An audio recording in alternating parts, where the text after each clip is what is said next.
Hello friends, ఇవాళ cell the building black of life chapter 2 and exploration text book లోపల న్యూగా ఎన్సీఆర్టీలో ప్రవేశపెట్టారు. Chapter 1 వచ్చి అన్ని లెసన్స్ ఎలా ఉన్నాయి ఇదంతా బ్రీఫ్గా దాని లోపల ఉంది.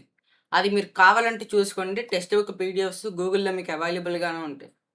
నెక్స్ట్ చాప్టర్ నేమ్ వచ్చేసరికి cell the building black of life. Cell అంటే అది బిల్డింగ్ బ్లాక్ ఆఫ్ లైఫ్. మన లైఫ్కి అదొక బిల్డింగ్ బ్లాక్. అంటే మన చుట్టూ వాల్స్ ఉంటాయి. ఆ వాల్స్ లోపల బ్రిక్స్ ఉంటాయి. ఆ బ్రిక్స్ ఎలాగో వాల్స్కి ఒక ఆ బ్రిక్ ఒకటి లేకపోయినా సరే వాల్ మొత్తం ఫుల్గా బిల్డ్ అవ్వదు. అలానే సెల్ ఒకటి కూడా.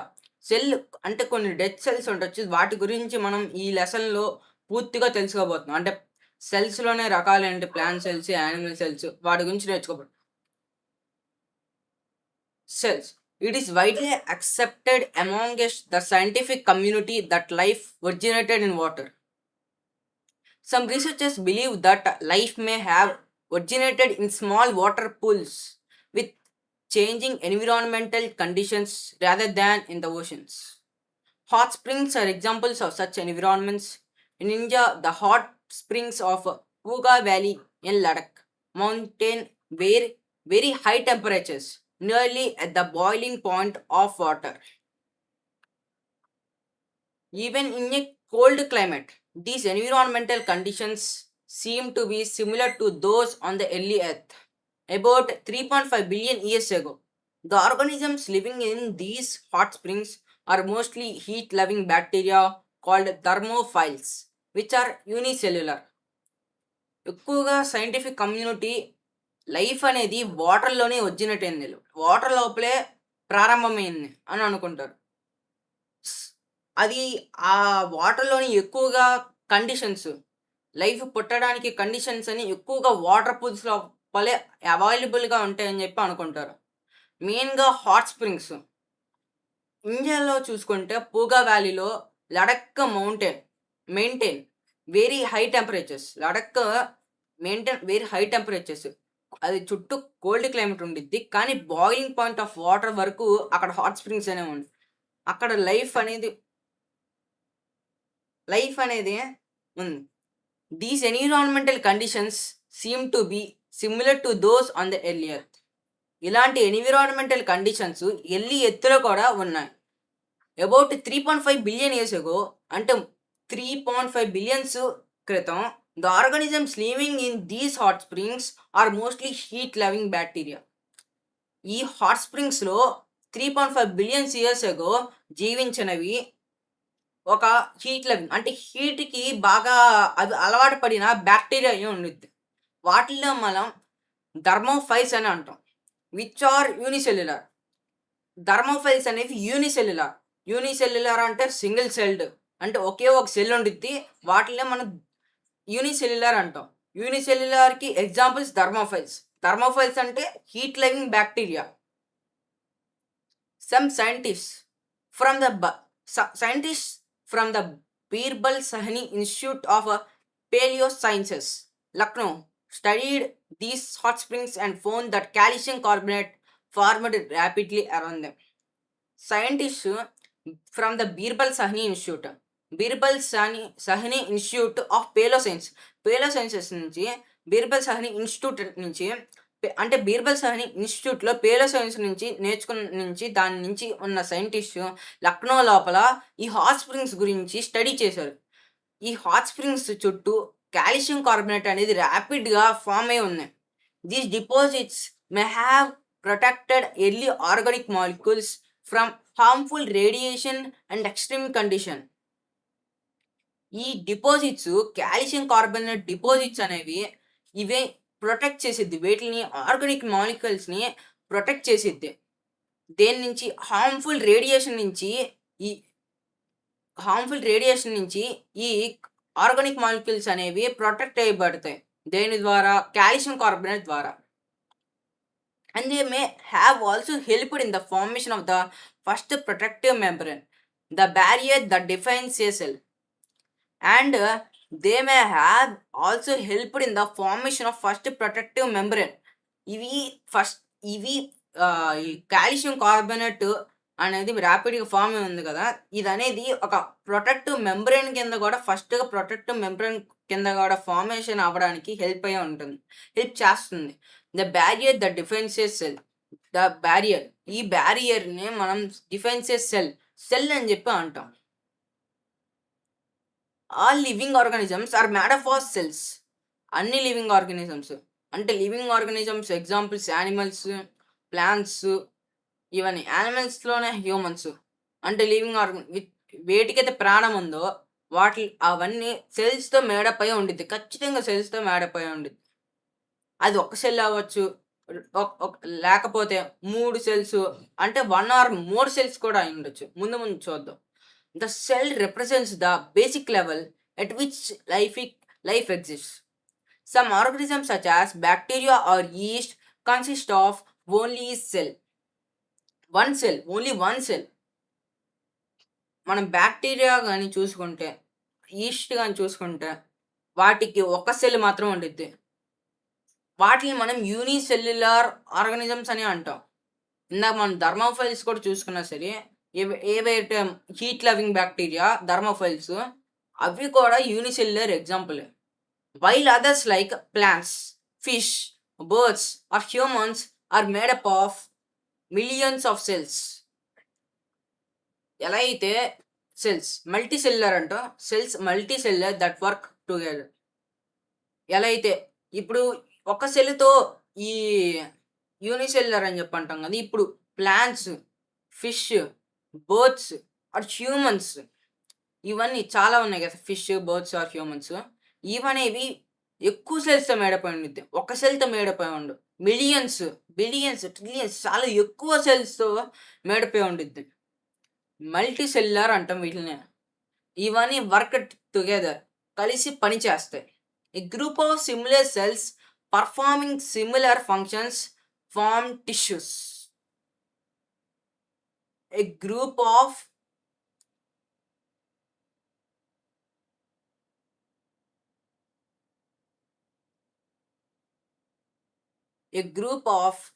similar cells performing similar functions form tissues.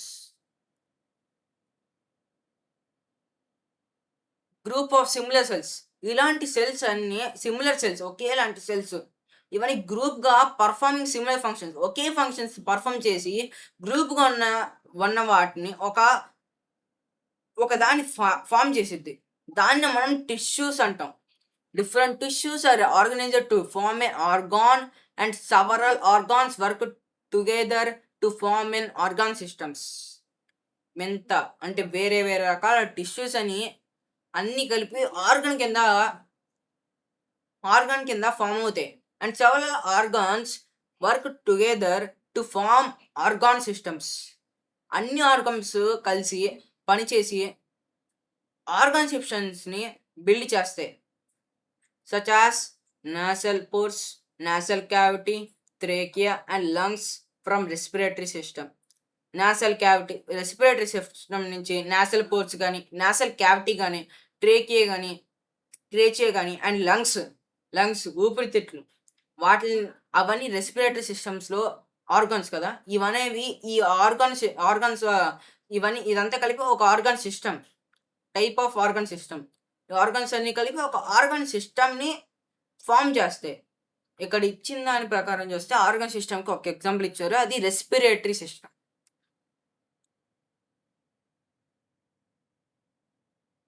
nasal pores and nasal cavity, trachea and lungs from respiratory system. Even when cells are organized into tissues, organs and organ systems, the cell remains the fundamental unit of structure and function in all living organisms. Even ఒకవేళ ఈ cell అనేది organised into tissues కింద form అయితే, tissues organs కింద form అయితే, organs అని కలిపి organ system కింద ఫామ్ అవుతాయి. ఇవన్నీ ఉన్నా సరే వీటిల్లో ఏది బేసిక్ యూనిట్, ఇంకా ఫండమెంటల్ యూనిట్ ఏది, ఫస్ట్ బిల్డింగ్ బ్లాక్ అనేది అది సెల్ మాత్రమే. And this makes us wonder how such tiny cells perform so many different activities. దీన్ని చూస్తే మనకు అర్థమైద్ది. ఒక సెల్ అనేది ఇంత ఆర్గాన్స్‌ని బిల్డ్ చేస్తుందో, టిష్యూస్‌ని బిల్డ్ చేస్తుంది. అంటే ఈ tissues, organ systems whole body మొత్తం సెల్స్‌తోనే బిల్డ్ అవుతుంది. అంటే సెల్ ఎంత ఇంపార్టెంటో మనం అర్థం చేసుకోవచ్చు. What are the different components of a cell? Cell లోపల ఏమేం కాంపోనెంట్స్ ఉంటాయి?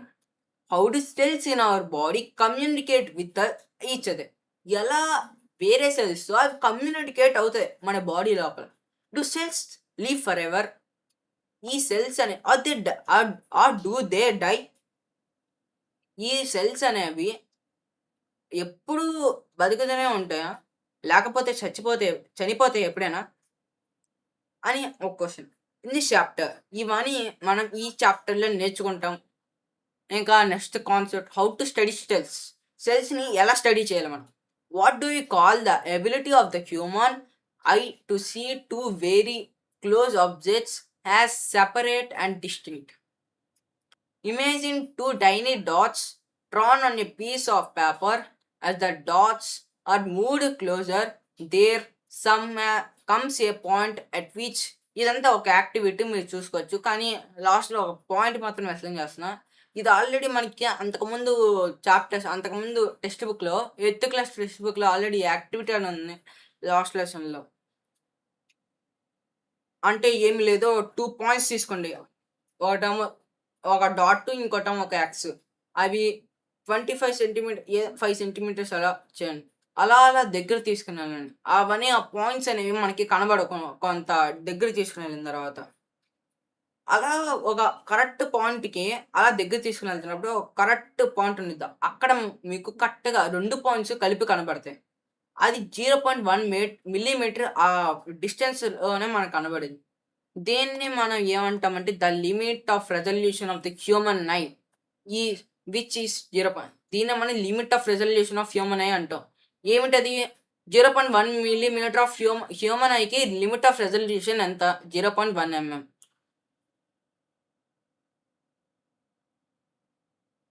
This is called the limit resolution of the human eye, which is 0.1 mm. Next, a cell is usually too small to be seen by the unaided eye. Unaided I అంటే ఏమీ లేదు, naked ఐయే. Naked ఐతో మనం ఒక చిన్న సెల్‌ని చూడలేం అసలు. అంటే ఈ సెల్ ఇప్పుడు మీ బాడీ మీద మొత్తం ఒక హ్యాండే కనబడిద్ది. లేపోతే దాని మీద మీ యొక్క నర్వ్స్ కనబడతాయి. ఒకవేళ మీ హ్యాండ్‌ని చూస్తే. అంతేగాని నర్వ్స్‌కి ఫార్మ్ అయిన సెల్స్ కనబడవు. ఎందుకంటే మన నేకుడే అంత చూడలేదు. అంత మ్యాగ్నిఫైడ్ సెల్స్‌ని మనం చూడలేం. This raises an important question. How have cell biologists studied the structure and function of cells? అయితే బయాలజిస్ట్స్ ఎలా స్టడీ చేశారు ఆ కాలంలో ఈ అన్‌ఎయిడెడ్ ఐ, నేకెడ్ ఐతో ఎలా చేశారు? ఏదైనా ఇన్‌స్ట్రుమెంట్‌ని తయారు చేశారా? లేపోతే ఈ హ్యూమన్ ఐ నుంచి మనం చూడలేమని చెప్పి అక్కడే ఆగిపోయారా? లేకపోతే వారి యొక్క ఎక్స్‌పెరిమెంట్స్‌ని ఇంకా ముందుకు పెట్టారా? అది క్వెషన్. ఇప్పుడు ముందు మనం చూస్తాం. You have learned about convex lens. Convex lens ఎక్స్‌ప్లోరేషన్‌లో మనం ఇప్పుడే నేర్చుకున్నాం. కానీ క్యూరియాసిటీ గ్రేడ్ 8 చాప్టర్ 10లో మనకి కాన్వెక్స్ లెన్స్ గురించి డీటెయిల్ చాప్టర్ ఇచ్చారు light lesson. That is an objective lens. Convex లెన్స్‌ని మనం ఆబ్జెక్టివ్ లెన్స్ అంటాం. And any eyepiece are used for the magnification of an object. ఈ కన్వెక్స్ లెన్స్‌నే మనం ఐపీస్ అంటే మ్యాగ్నిఫికేషన్‌కి యూజ్ చేసే లెన్స్ కింద ఇదనేది యూజ్ చేస్తాం. Of an object magnification of ఆబ్జెక్ట్‌కేమో ఈ లెన్స్ అనేది యూజ్ చేస్తాం టు మేక్ ఇట్ అపియర్ లార్జర్‌గా కనబడడానికి. సరే, అయితే ఇప్పుడు ఒక సైంటిస్ట్ గురించి ఇప్పుడు నేర్చుకోబోతున్నాం. Robert Hooke. Robert Hooke was the first person to observe a cell in 1665 using a self designed microscope capable of about 200 to 300x magnification. Robert Hooke 1665లో ఒక సెల్ఫ్ డిజైన్ మైక్రోస్కోప్ ఎంత మ్యాగ్నిఫికేషన్‌లో ఉంది? 200 to 300x మ్యాగ్నిఫికేషన్ వరకు చేసుకున్నారు. ఇది primitive microscope అని కూడా అనొచ్చు. మన సింపుల్ మైక్రోస్కోప్ ఇది. తను ఓన్‌గా డిజైన్ చేసుకున్నాడు. ఎవరు? Robert hook. ఏ ఇయర్‌లో? 1665 చేసి ఊరుకున్నారు అక్కడే మైక్రోస్కోప్ తయారు చేసి? లేదు. ఒక సెల్‌ని అబ్జర్వ్ చేశారు. ఆ సెల్ అనేది థిన్ స్లైస్. ఆ సెల్ ఏమిటి? కార్క్ నుంచి తీసుకున్న సెల్ అది కార్క్. ఈ ఫస్ట్ సెల్ అని తెలీదు. మామూలుగా ఎక్స్‌ప్లెయిన్ చేస్తాను చూడండి. While examining a thin slice of cork. Cork అంటే nothing but a bark of tree. Bark of tree is called cork అని తెలుసు. కార్క్ అంటాం. He observed a small box like compartments and named them cells. ఆ స్లైస్‌ని cork అనేదాన్ని thin slice మీద కార్క్‌ని తీసుకున్నాడు. దాన్ని మళ్ళీ ఇంకో స్లైస్ పెట్టి అబ్జర్వ్ చేశాడు మైక్రోస్కోప్ కింద. తనకి స్మాల్ బాక్సెస్ లైక్ కంపార్ట్మెంట్స్‌లా కనపడ్డాయి. వెంటనే వాడు సెల్స్ అని చెప్పి దానికి నేమ్ పెట్టాడు. స్కూల్ ల్యాబొరేటరీ సెల్స్ అని నేమ్ పెట్టాడు.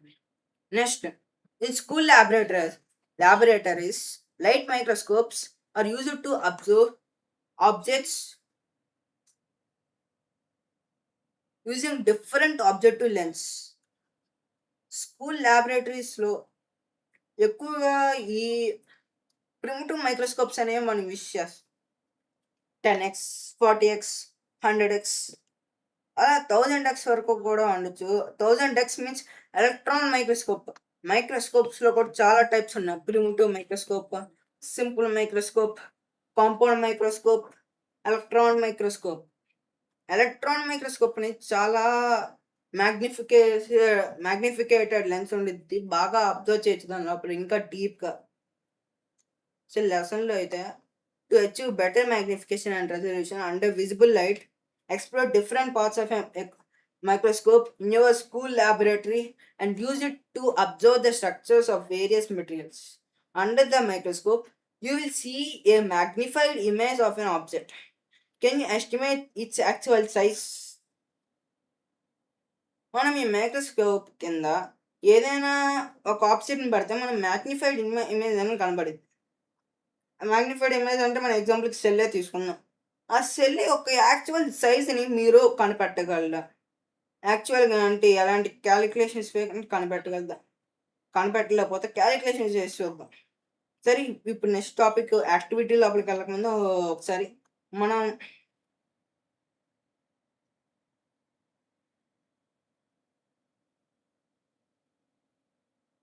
ఈ మైక్రోస్కోప్‌ని అబ్జర్వ్ చేద్దాం. Force adjustment knob. ఈ పైన ఒక ట్యూబ్ లాంటిది ఉంది కదా! ఐరన్ రాడ్ లాంటిది. ఇది మొత్తం కలిపి ఫోర్స్ అడ్జస్ట్‌మెంట్ నాబ్ అనేది ఈ సర్కిల్ షేప్‌లో ఉంది. ఇది వచ్చి ఐపీస్. ఇక్కడ ఉంది ఐపీస్. లెన్స్ ఉంటుంది ఇక్కడ. దాంట్లో నుంచి మనం చూస్తాం. ఇది వచ్చేసరికి అడ్జస్ట్‌మెంట్ చేస్తుంది వీటిని అడ్జస్ట్ చేయడానికి. ఇది ఫైన్ అడ్జస్ట్‌మెంట్ నాబ్. ఇంకా క్లియర్ కట్‌గా మనం ఇటు లెఫ్ట్ సైడ్‌కి, రైట్ సైడ్‌కి కదపడానికి అలా యూజ్ చేసేది. ఇది హారిజాంటల్‌గా, వర్టికల్‌గా మూవ్ చేయడానికి ఇది ఫోర్స్ అడ్జస్ట్‌మెంట్ నాబ్. ఇది హ్యాండిల్. ఇది బేస్. తెలిసిందే బేస్ ఇది హ్యాండిల్ ఇది. మిర్రర్. ఈ మిర్రర్ దేనికంటే ఇప్పుడు సన్‌లైట్ ఇది ఎక్కువగా ఈ మైక్రోస్కోప్‌ని మనం ఎక్కువ సన్‌లైట్‌లో చూడాలి. ఎందుకంటే ఈ మిర్రర్ ఎందుకుందంటే దీనికి డైరెక్ట్‌గా లైట్స్ ఏం లేవు క్లియర్‌గా చూడడానికి. ఈ సన్‌లైట్ యూజ్ చేసి చేయబడుతుంది. ఎందుకంటే మిర్రర్ రిఫ్లెక్షన్‌తో మాత్రమే ఈ సెల్‌ని చూడగలం. అందుకే సన్‌లైట్ దగ్గర మనం ఎక్కువ చూడాలి. లేకపోతే రూమ్‌లో లైట్ ఏసి చేయాలి. అంటే ఎక్కువ లైట్ నుండి రూమ్‌లోనే చేయాలి మనం. ఇది వచ్చేసరికి ఆబ్జెక్టివ్ లెన్స్. ఈ లెన్సెస్ ఆబ్జెక్టివ్ లెన్సెస్‌లో ఉంటాయి 100x, 200x, 300x అలా టైప్స్. ఇది బాడీ ట్యూబ్ ఇది. ఇది స్ట్రక్చర్ ఆఫ్ లైట్ మైక్రోస్కోప్. అంటే 10x, 40x, 50x, 200x అక్కడ వరకు ఉన్న సింపుల్ లైట్ మైక్రోస్కోప్ స్ట్రక్చర్ ఇది.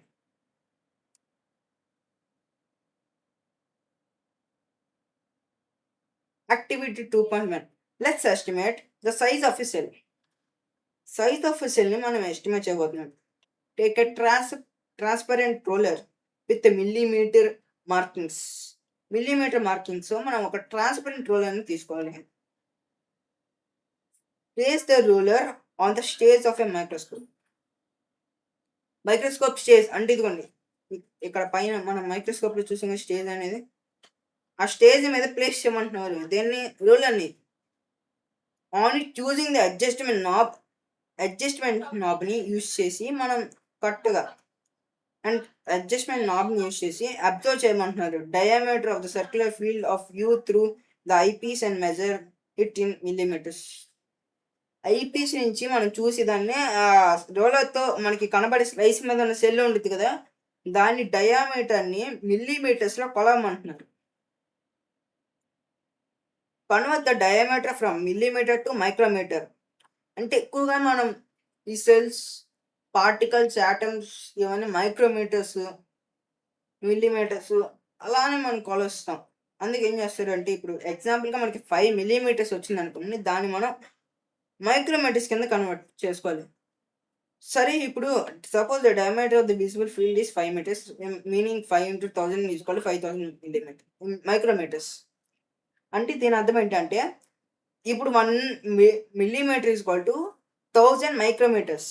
ఇప్పుడు ఎగ్జాంపుల్గా వాళ్ళు 5 మిల్లీమీటర్స్ మనం తీసుకుంది 5 మిల్లీమీటర్స్ అయితే 5000 మైక్రోమీటర్స్ మనకు వస్తుంది. Remove the roller and place an onion peel slide on the stage of the microscope.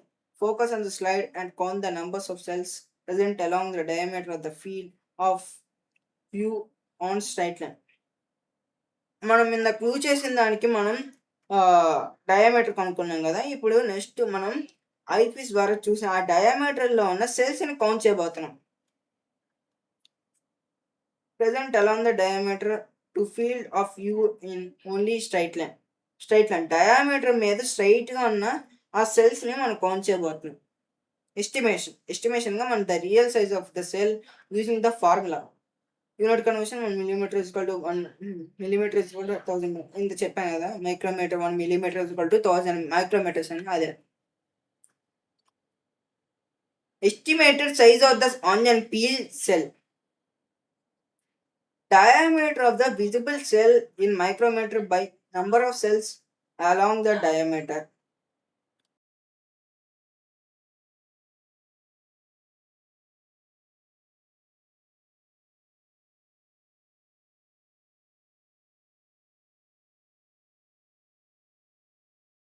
Estimated size of the onion peel cell. Estimated onion peel of cell. Estimated size anta onion peel cell de ఎంత అంటే diameter of the visible field in micrometre. మన eyepiece ద్వారా చూస్తే ఒక circle షేప్లో మనకి visible field ఉంటుంది కదా, ఆ ఫీల్డ్ ఒక మైక్రోమీటర్స్లో నుంచి దాని diameter by number of cells along the diameter మీద ఎన్ని సెల్స్ ఉన్నాయి దాని ఈ యొక్క విజిబుల్ ఫీల్డ్ ఇన్ మైక్రోమీటర్స్ దాని కింద బై ఈ number of cells along the diameter.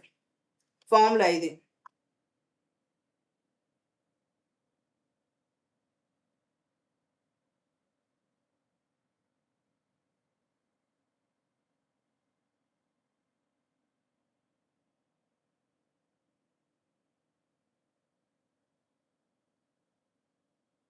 Important ఇవన్నీ. 1 millimeter is equal to 1000 micrometres.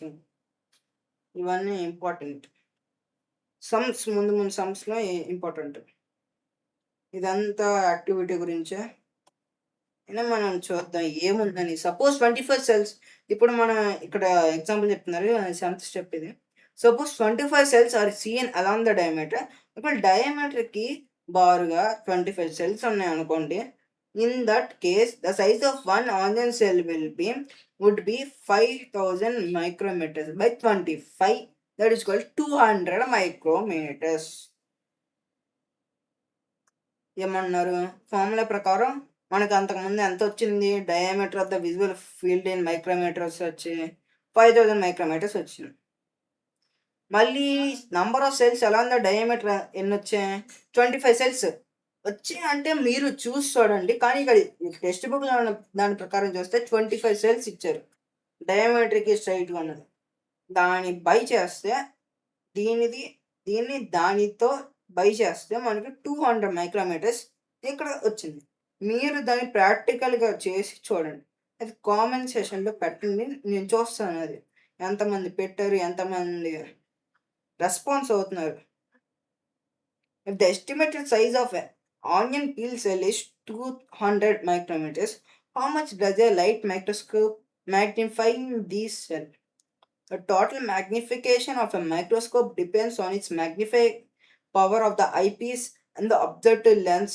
If both the eyepiece and the objective lens have the magnifying power of 10x, then total magnification will be 100x.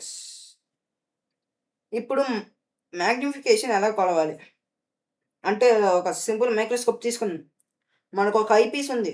Eyepiece యొక్క magnification అంటే ఎంతవరకు అంటే only ఈ యొక్క ఐపీస్‌తోనే మనం 10x వరకు magnification చేయగలం. ఓకేనా? నెక్స్ట్ అబ్జెక్టివ్ లెన్స్ కూడా ఉంది. దాని తర్వాత అబ్జెక్టివ్ లెన్స్ కూడా ఉండిద్ది. ఇదిగోండి. అబ్జెక్టివ్ లెన్స్ కూడా ఉండిద్ది దీని తర్వాత. ఈ అబ్జెక్టివ్ లెన్స్ ఇదొక 10x తీసుకోండి. ఇప్పుడు మనకి ఇదొక 10x. సరే. ఇప్పుడు టోటల్ మ్యాగ్నిఫికేషన్ ఎంత? ఎంత మ్యాగ్నిఫై చేస్తుంది ఆ సెల్‌ని? అంటే ఈ మనకి అబ్జెక్టివ్ లెన్స్‌తో వచ్చిన మ్యాగ్నిఫైయింగ్ పవరు, మళ్ళీ ఐపీస్ ద్వారా వచ్చిన మ్యాగ్నిఫైయింగ్ పవరు మల్టిప్లికేషన్ చేయండి. అప్పుడు మనకి టోటల్ మ్యాగ్నిఫికేషన్ వచ్చిద్ది. ఇక్కడ మనకి ఎంత 10x ఇదొక మళ్ళీ 10x. ఆబ్జెక్టివ్ లెన్స్ యొక్క మ్యాగ్నిఫైయింగ్ పవర్ కూడా 10x. అప్పుడు 10 × 10 100x. 100x answer. This means that a cell with an estimated size of 200 micrometer will be appear 100 times larger. అంటే ఈ మన యొక్క అంటే ఇప్పుడు మనం ఇందాక యాక్టివిటీ చేసిన దాంట్లో 100 టైమ్స్ లార్జర్ కనబడిద్ది. ఈ ఎస్టిమేటెడ్ సైజు మనం ఎస్టిమేట్ చేసిన సైజు. ఓకేనా? Thus a microscope allows us to see very small structures clearly and is an essential tool for studying the cell structure. Over the years, ఇప్పుడు ఇంకో question, microscopes మనం very small స్ట్రక్చర్స్కి క్లియర్గా చూడడానికి ఏదైనా ఇంకో ఎసెన్షియల్ టూల్ ఏమైనా ఉందా?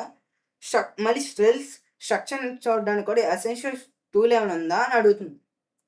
Over the years scientists have improved the microscope by improving its 3 main features: resolution, majority of clarity, contrast, the difference in brightness between various.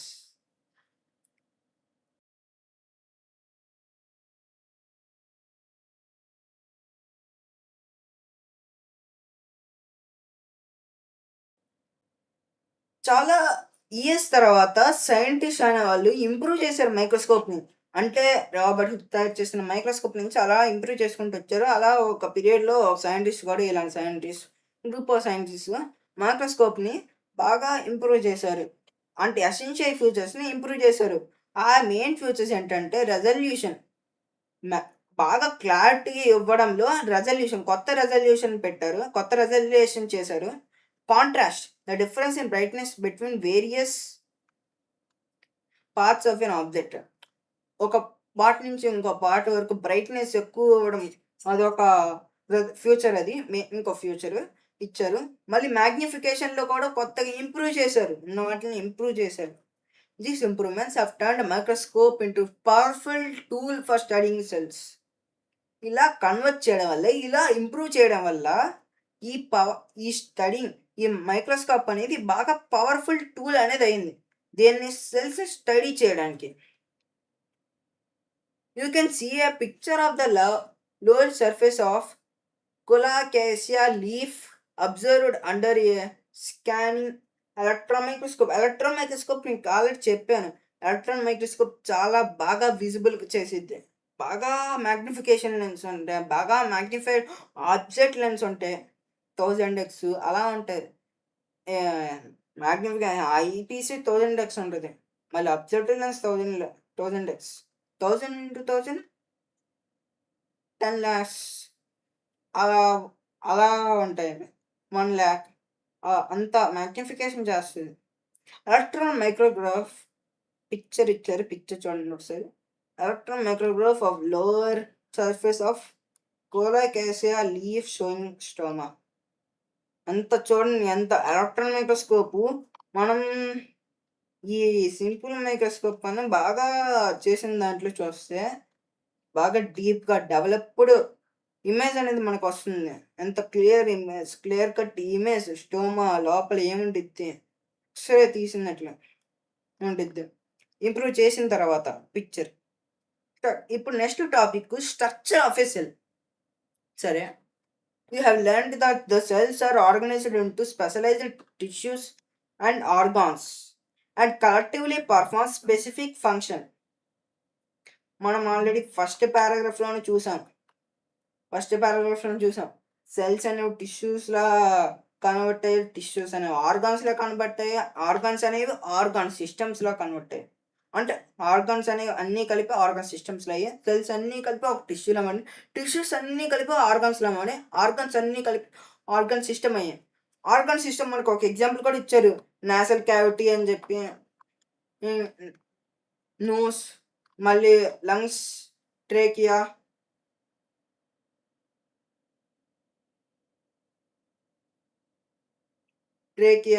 Nasal pores, ఇవన్నీ కలిపి, ఇవన్నీ ఆర్గాన్స్. ఈ ఆర్గాన్స్ అన్నీ కలిపి ఒక ఆర్గాన్ సిస్టమ్‌ని తయారు చేసాయి. అది ఎగ్జాంపుల్ రెస్పిరేటరీ సిస్టమ్ అది. ఇప్పుడు ఎక్కడున్నాం? స్ట్రక్చర్ ఆఫ్ సెల్‌లో మన ఆర్గాన్స్ రీకాల్ చేస్తున్నాం. For these cells to function as units, they must be able to interact with one another and with their surroundings. For these cells, to function as units, they must be able to interact with one another and with their surroundings. ఇవి function చేయడానికి ఇవనేవి మిగతా వాటితో interact అవ్వాలి. వాటి సరౌండింగ్స్‌తో అవి interact అవ్వాలి. మనం already 8th క్లాస్‌లో, 7th క్లాస్‌లో అమీబా గురించి తెలుసుకున్నాం. అమీబా ఇప్పుడు ఎలా చేస్తుంది? ఫుడ్‌ని ఎలా ఎంగల్ఫ్ చేస్తుంది? అది సరౌండింగ్స్ యొక్క డిఫ్యూజన్ ద్వారా ఇంటరాక్ట్ అయింది కదా! దాని ద్వారా డిఫ్యూజన్ జరిగి దానివల్ల ఎంగల్ఫ్ చేస్తుంది. ఇంకా ఎక్స్‌క్రీషన్, ఇవన్నీ ఆర్గాన్ సిస్టమ్స్ లైఫ్ ప్రాసెస్ అనేవి దాని లోపల ఈ సరౌండింగ్స్ ద్వారానే అవుతున్నాయి. Where substances move between the cells and their external environment, even single-celled organisms exchange materials and respond to their environment through cell membrane. ఈ యొక్క సెల్ లోపల ఒక పొర ఉంది. ఈ పొర ద్వారానే మనం మెటీరియల్స్ అనేవి ఎక్స్చేంజ్ అవుతున్నాయి. దానిలో నుంచి ఫుడ్‌గా కన్వర్ట్ అవుతున్నాయి. అది సెల్ మెంబ్రేన్ ద్వారా అవుతుంది అది. To respond to the environment respond చేసేది ఏంటిది? సెల్లో సెల్ మెంబ్రేన్. ఇప్పుడు సెల్ మెంబ్రేన్ గురించి మనకి టాపిక్ వచ్చింది.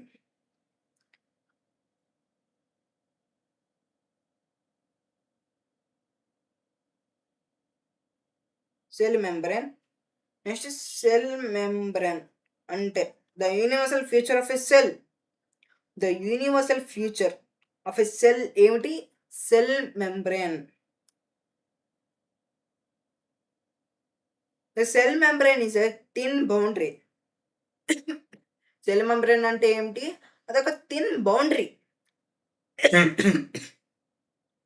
that surrounds a cell and protects its contents. It defines the, ఇది సెల్ని సరౌండ్ చేసి ఉండిద్ది, దాని చుట్టూ ఉండిద్ది, అది ప్రొటెక్ట్ చేసిద్ది సెల్ని. It defines the individuality of a cell and is also called the plasma membrane. ఈ సెల్ మెంబ్రేన్‌నే మనం ఇండివిడ్యువాలిటీ ఆఫ్ ఎ సెల్, ఇదొక ఇట్ డిఫైన్స్ ఇది దేన్ని ఏం డిఫైన్ చేస్తుంది? ఇండివిడ్యువాలిటీ ఆఫ్ ఎ సెల్‌ని డిఫైన్ చేస్తుంది. అండ్ దీన్ని ఇంకో పేరుతో కూడా పిలుస్తారు. అదేమిటి? ప్లాస్మా మెంబ్రేన్ అని పిలుస్తాం. The cell membrane is selectively permeable, which means it allows some substances to pass through it while blocking others.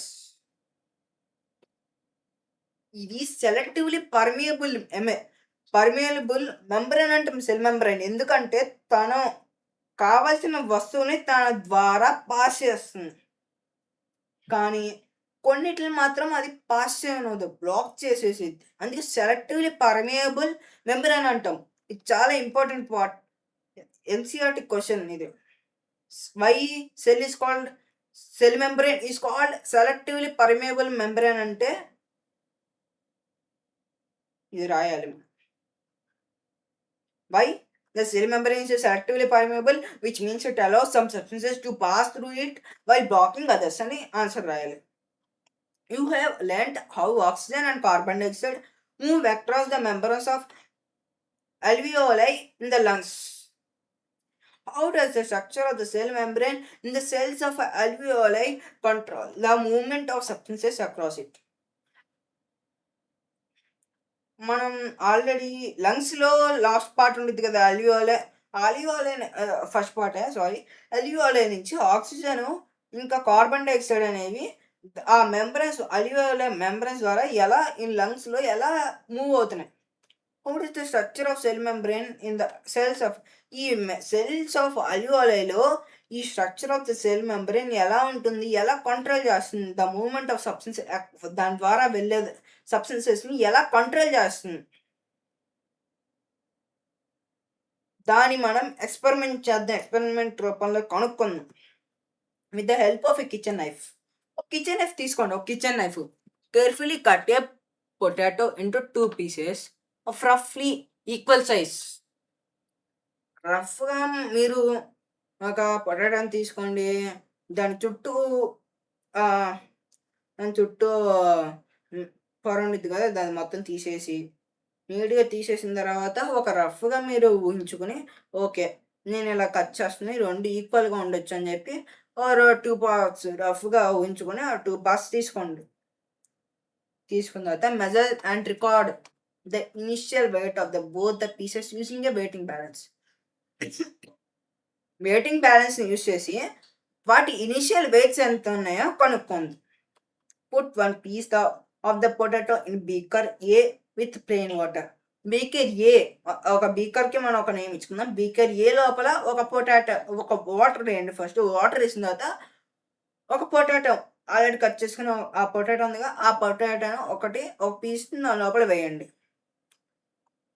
Put the other piece of the potato in beaker B with 20% salt or sugar solution. రఫ్గా 20% salt కానీ sugar solution కానీ లోపల beaker B తీసుకొని, first beaker B తీసుకొని దాని బీకర్ని తీసుకున్న తర్వాత second beaker B తీసుకున్న తర్వాత దాని లోపల 20% షుగర్ లేకపోతే సాల్ట్ కానీ సొల్యూషన్, ఆ సొల్యూషన్ వేసిన తర్వాత అప్పుడు పొటాటోని పెట్టండి దాని లోపల. Leave them undisturbed for about an hour or until you notice a visible change in the size of the pieces. మీరు దాన్ని అసలు డిస్టర్బ్ చేయకుండా అలానే వదిలేండి, మీకు అది విజిబుల్ చేంజ్ కనిపించేంత వరకు. Measure and record the final weight of each piece. మళ్ళీ ఇంకోసారి మీకు మళ్ళీ తీస్తారు కదా, దాన్ని ఇప్పుడు వెయిట్ కలవండి. Calculate the difference between the initial and their final weights. Initial weights final weights డిఫరెన్స్ని కనుక్కోండి. ఇనిషియల్గా పొటాటోస్ అంటే ఈ టెక్స్ట్ బుక్ లోపల ఇనిషియల్గా పొటాటోస్ ఇలా ఉన్నాయి, నెక్స్ట్ ఫైనల్గా ఇలా ఉన్నాయి. మీరు ఎక్స్పెరిమెంట్ చేయండి. బేకర్ కాకపోతే ఏదైనా క్లాస్ అయినా తీసుకుని. Beaker the potato piece wells. Beaker A లోపల మనం అబ్జర్వ్ చేస్తే ఈ పొటాటో అనేది స్వెల్ అయింది. బీకర్ బిలో మనం చూస్తే పొటాటో పీస్ అనేది లోపల స్ట్రింక్ అయింది. స్ట్రింక్ ఏంటంటే లోపలికి, అంటే ఇప్పుడు స్ట్రింక్ అయింది, పొటాటోస్ అనేవి స్ట్రింక్ అయినాయి, దగ్గరికి ముడుచుకున్నాయి. What do you infer? What do you expect in terms of changes in their weight? The weight of the potato piece in beaker A has increased. ఏలో వేసిన పొటాటో ఒక వెయిట్ అనేది ఇంక్రీజ్ అయింది, కానీ బీకర్ బిలో మనం పొటాటో పీస్ వేసింది అసలు ఇంక్రీజ్ అవ్వలేదు కానీ డిక్రీజ్ అయింది. This happens because the cell membrane allows water to move in and out of the cell but not sugar or salt molecules. ఇది ఎందుకు జరిగింది, ఎందుకు స్ట్రింక్ అయిందంటే ఆ సెల్ మెంబ్రేన్ పొటాటో లేయర్ మీద సెల్ మెంబ్రేన్ అనేది సెల్స్ లోపల ఉన్న సెల్స్ బయట ఉన్న సెల్ మెంబ్రేన్ అనేది వాటర్ని అలౌ చేసింది కానీ ఈ యొక్క షుగర్ కానీ సాల్ట్ మాలిక్యూల్స్ కానీ అలౌ చేయాల. Water moves from N area with more water and less solute. Water moves from N area with more water and less solute dilution solution to an area with less water and more solute. Water move ఎలా అవుతుందంట, ఒక area నుంచి with more water less solute ఉన్న దగ్గరికి వెళ్తుంది. Less water దగ్గరికి more solute వెళ్తుందంట. దాన్ని మనం డైల్యూట్ సొల్యూషన్ అంటాం. డైల్యూట్ సొల్యూషన్ అనేది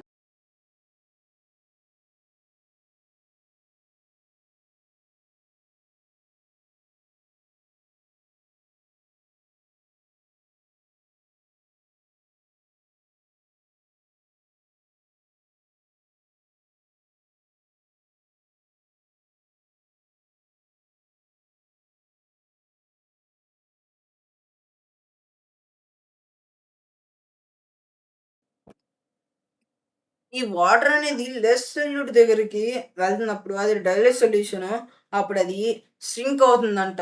కానీ more water less more solute దగ్గరికి వెళ్ళినప్పుడు అది అంటే కాన్సన్ట్రేటెడ్ సొల్యూషన్స్, ఎక్కువ కాన్సన్ట్రేటెడ్ అయిన సొల్యూషన్స్ దగ్గరికి వెళ్ళినప్పుడు ఇది ఒకసారి టాపిక్ చూద్దాం. Until the concentrations in the two areas become equal.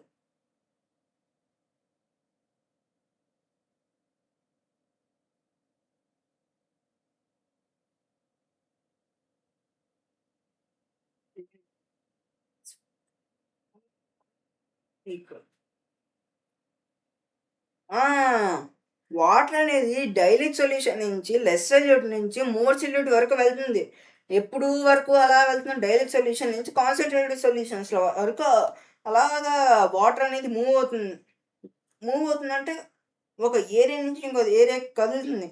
ఎప్పటి వరకు ఆ సొల్యూషన్స్ రెండు ఈక్వల్గా ఉన్నప్పుడు. అంటే ఒకటి డైల్యూట్, చాలా డైల్యూట్ సొల్యూషన్స్ అయ్యకుండా కొన్ని కాన్సన్ట్రేటెడ్ సొల్యూషన్స్ రెండు డిఫరెంట్గా ఉంటుంది. This movement of water through a selectively permeable membrane is called osmosis. Movement of వాటర్ని మనం సెలెక్టివ్లీ పర్మియబుల్ మెంబ్రేన్ నుంచి అంటే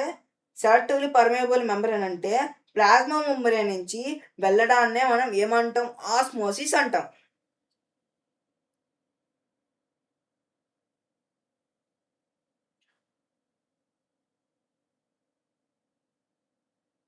నెక్స్ట్ ఇక్కడ దాకా యాక్టివిటీస్ మీరు ఒకసారి చదవండి. ఇది ఆల్రెడీ గ్రేడ్ 8 క్యూరియాసిటీ చాప్టర్ 7లో ఉంది. Diffusion is the net movement of particles from higher to lower concentration, which occurs even without a membrane. ఇందాక మనం పొటాటోలో చూసాం, లెస్ కాన్సన్ట్రేషన్లో అంటే డైల్యూట్ సొల్యూషన్ నుంచి డైల్యూట్ సొల్యూషన్ నుంచి లోపల కాన్సన్ట్రేటెడ్ సొల్యూషన్ వరకు వాటర్ దానికి వెళ్తుంది ఈక్వల్ అయ్యేంత వరకు. పొటాటో లోపల నుంచి లోపలికి తిరుగుతుంది, దేనికి? ఈక్వల్ అవ్వడానికి. అలా ఈక్వల్ అయ్యేటప్పుడే ఇది స్వెల్ అయింది. కానీ బయట బాగా కాన్సన్ట్రేటెడ్ అయినప్పుడు, లోపల బాగా డైల్యూట్గా ఉన్నప్పుడు లోపల ఉన్న వాటర్ బయటికి వెళ్ళిపోతుంది. అందువల్ల పొటాటో అనేది స్ట్రింక్ అయింది.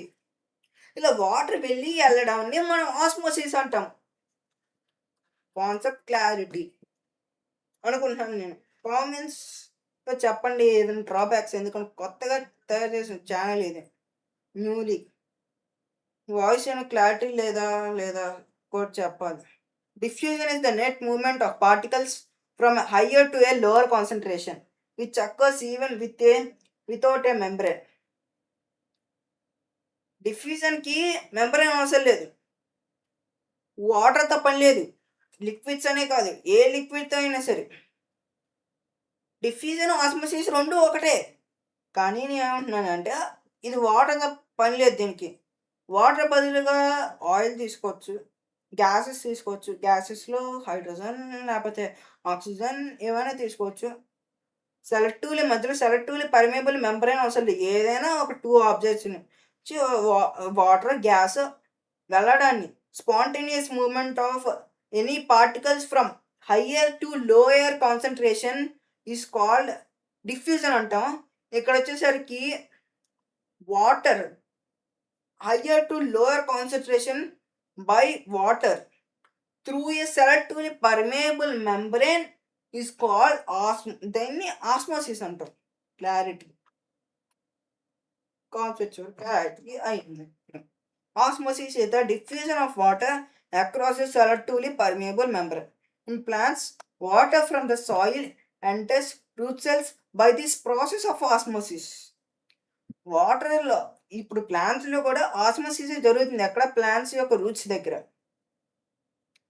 ఆస్మోసిస్ అనేది జరుగుతుంది. ఎందుకంటే ఇప్పుడు మనం సాయిల్ లోపల వాటర్ వేసినప్పుడు ఆ వాటర్ని ఎలా పీల్చుకుంటుంది? వాటరే వెళ్తుంది. ఎలా? ఎందుకంటే ఈ యొక్క రూట్స్ లోపల బాగా లెస్ కాన్సన్ట్రేటెడ్ రూట్ అది ఇక్కడంతా అక్కడ హై కాన్సన్ట్రేషన్ అయితే ఇక్కడ లో కాన్సన్ట్రేషన్, కాబట్టి రెండు ఈక్వల్ అవ్వడానికి హైయర్ కాన్సన్ట్రేషన్ నుంచి లెస్సర్ కాన్సన్ట్రేషన్ వరకు వెళ్తుంది కదా.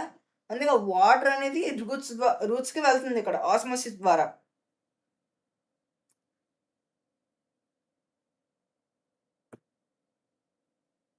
ఓకే,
ఓకే ఫ్రెండ్స్, ఇప్పటికే లేట్ అయింది. పార్ట్ 2 అనేది నేను పెడతాను.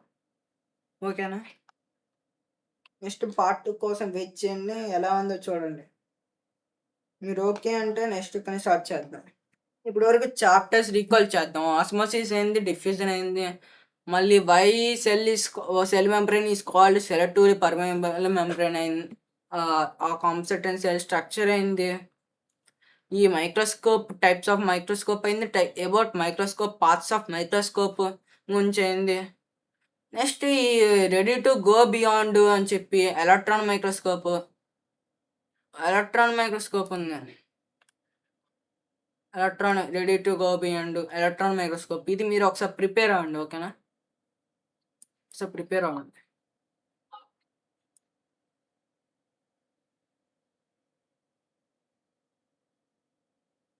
నెక్స్ట్ ఇవన్నీ eggs, human height, chicken egg, fish egg, ఎలిమెంటరీస్, అమీబా, ఇవంతా కాన్సెప్ట్ ఒకసారి మీరు చూడండి. పీడిఎఫ్స్ దొరుకుతాయి. ఈ ఎక్స్ప్లెనేషన్ బుక్ కూడా బయట దొరుకుతుంది already.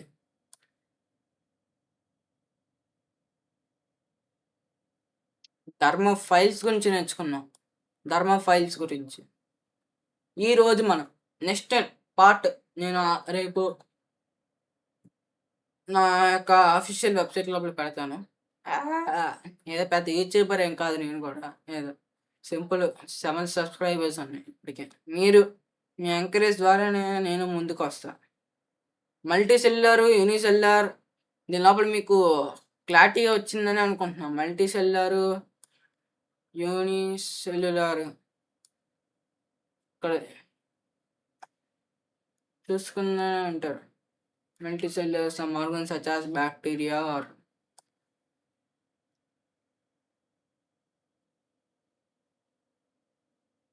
yeast consists of only one cell unicellular గురించి. నెక్స్ట్ ఈ కాన్సెప్ట్ ఎన్నిసార్లు రికాల్ చేస్తాం? రికాల్ చాలాసార్లు చేసాం దీన్ని. సెల్స్ అనేవి టిష్యూస్లో ఫామ్ అవుతాయి, టిష్యూస్ అనేవి ఆర్గన్స్లో ఫామ్ అవుతాయి, ఆర్గన్స్ అనేవి ఆర్గన్ సిస్టమ్. ఇదే మెయిన్. ఈ మధ్యలో మనం సెల్ గురించి నేర్చుకోబోతున్నాం. నెక్స్ట్ చాప్టర్ ఏంటి? టిష్యూస్ గురించి అనుకుంటున్నాం. నెక్స్ట్ చాప్టర్ టిష్యూస్ గురించి.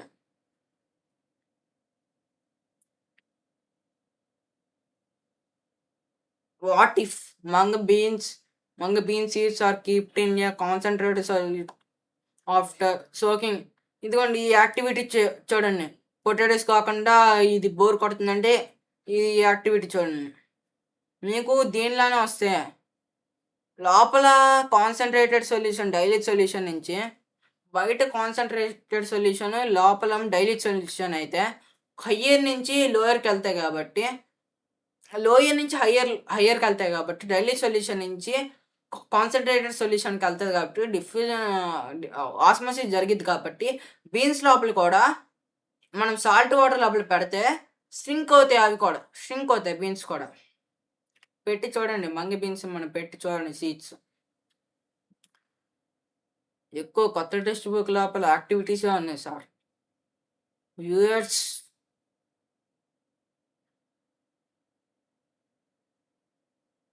ఒకసారి చూద్దాం. వాట్ ఇఫ్ ఇది ఇంపార్టెంట్, బాగా ఇంపార్టెంట్ ఇది.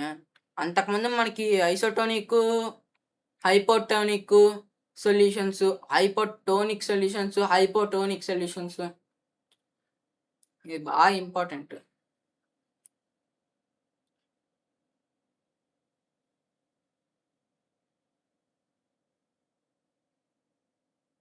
solute concentration of extracellular medium is equal to solute concentration of intracellular medium isotonic solution.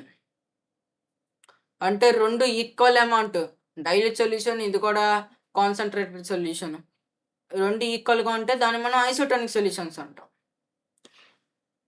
ఒకవేళ ఇది డైల్యూట్ సొల్యూషన్ అయ్యుండి, ఇది ఒకవేళ డైల్యూట్ సొల్యూషన్ అయ్యుండి, ఇది ఒకవేళ కాన్సన్ట్రేటెడ్ సొల్యూషన్ అయితే దీన్ని మనం హైపర్టోనిక్ అంటాం. Medium solute concentration of extracellular medium is less than solute concentration of intracellular medium hypertonic solution.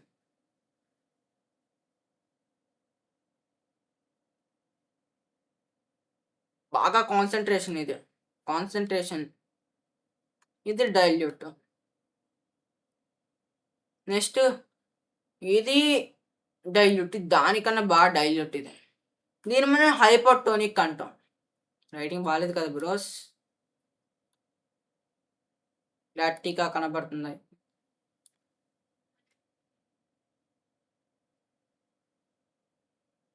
ఇది హైపర్టోనిక్, ఐసోటోనిక్ సొల్యూషన్. నెక్స్ట్ ఇక్కడ వరకు అయింది. మీరు గుర్తుపెట్టుకోండి, గుర్తు చేయాలి కూడా. మీరు పోస్ట్స్ చేయండి, కామెంట్స్ చేయండి, సబ్స్క్రైబ్ చేయండి, వ్యూస్ ఇవ్వండి. కనీసం లాస్ట్ వచ్చి చేయండి. మీకు ఇంపార్టెంట్ జరిగింది. సబ్స్క్రైబ్ చేయకపోయినా పర్లేదు, కానీ మీరు ఇంపార్టెంట్గా ఫీల్ అవుతారు. మళ్ళీ నేను 3D నట్స్, బోల్స్ వీటి మీద కూడా వీడియోస్ పడితే దానికి మీరు ఎవరు స్పందించలేదు. అందువల్ల నేను ఏం చేయలేదు. దానిలో కూడా నేను పెట్టాలనుకుంటున్నాను. అంటే ఆటోడెస్క్ని యూజ్ చేసి మనం ఈ యొక్క నట్స్, బోల్స్ డిజైన్, మెకానికల్ డిజైనింగ్ చేసి నేను బేసిక్స్ చెప్పాను. షార్ట్స్ మార్క్ పెట్టా, ఎలా మీరు స్పందిస్తారు. నేను ఒక పెద్ద యూట్యూబర్లా ఫీల్ అయిపోతున్నాను. మీరు యూట్యూబ్ అలా ఫీల్ అవ్వడానికి మీరు హెల్ప్ చేయట్లేదు.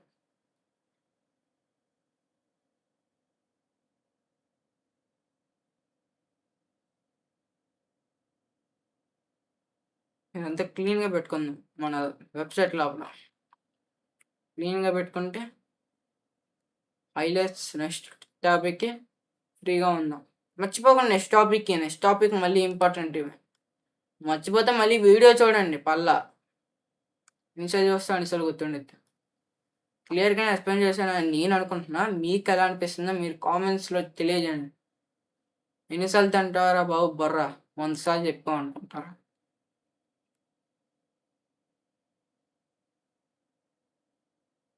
ఈ ధర్మఫైల్స్ ఫస్ట్ మనకు వచ్చిన సెల్ ఇదే.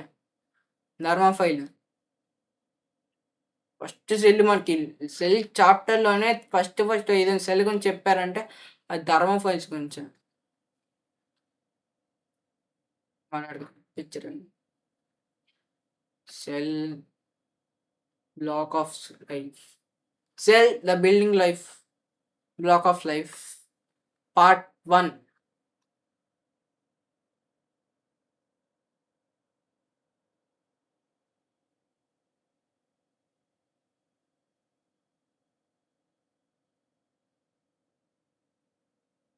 పార్ట్ 1 అయ్యింది. పార్ట్ 2 కోసం కామెంట్ పెట్టండి, అయినా నేను పెడతాను. మరి బెటర్ అండర్స్టాండింగ్ లెసన్ మొత్తం చెప్పకపోతే ఎలా అయ్యిద్ది? లెసన్ చెప్పాలి.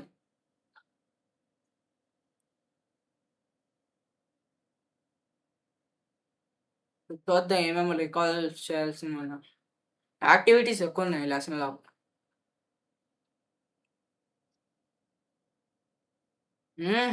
ప్లాంట్ సెల్, యానిమల్ సెల్,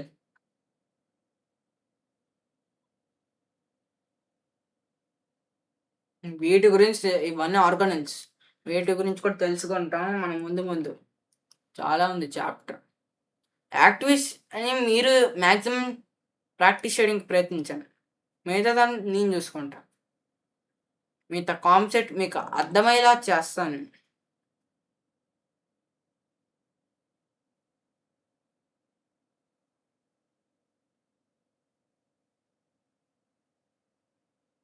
సరే గైస్,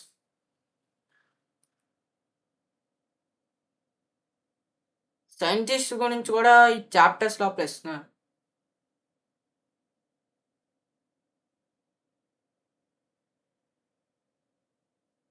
ఆర్గానిల్స్ అవన్నీ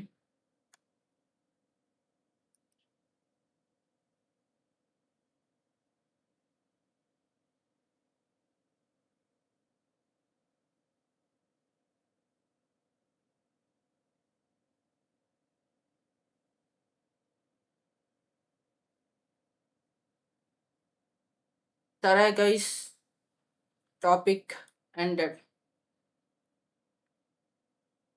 That's all for today guys. Part 2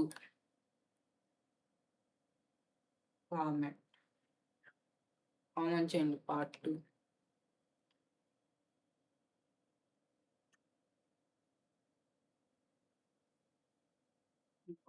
bye. Mic సరిగా పనిచేయట్లేదు.